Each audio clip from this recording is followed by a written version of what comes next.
আসসালামু আলাইকুম সম্মানিত এভরিওয়ান, আপনারা দেখতেছেন আমরা আজকে নৌকার মধ্যে উঠছি।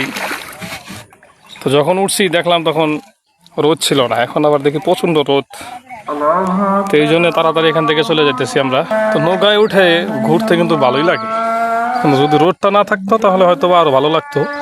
রোদের কারণে প্রচণ্ড খারাপ লাগতেছে, শরীর ঘামে গেছে একবারে। যে নৌকার মাঝি সেই নৌকা চালায় সে তার এটাই তার একটা কর্ম। বেশি না, 1 ঘন্টা নৌকা চালায় 1 টাকা করে নেয়। ভাই আপনার অনুভূতি কেমন? আপনি যে এই পরিশ্রম করেন, 1 ঘন্টা নৌকা চালান, 1 টাকা করে নেন, তাতে কি আপনার সংসার চলে ভাই? জি ভাই, আলহামদুলিল্লাহ সুন্দর চলে। আপনার বাচ্চা কাচ্চা আছে ভাই? বাচ্চা কাচ্চা তো নাই ভাই, বাচ্চা কাচ্চা নাই? ইনশাআল্লাহ আল্লাহ যদি দেয় হতে পারে। এই জন্যে 1 ঘন্টা নৌকা চালায় 1 টাকা করে নেন নাকি?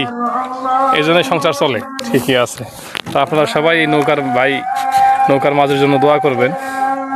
আল্লাহ যেন খুব তাড়াতাড়ি করে 2টা সন্তানের পিতা হওয়ার তৌফিক দান করে একসাথে। সবাই বলি আমরা আমিন। ভাই আপনার যদি 2টা সন্তান একবার হয়, আপনি খুশি না বেজার? জি আলহামদুলিল্লাহ খুশি। দেখছেন নৌকার মাঝি ভাই, সেও খুশি।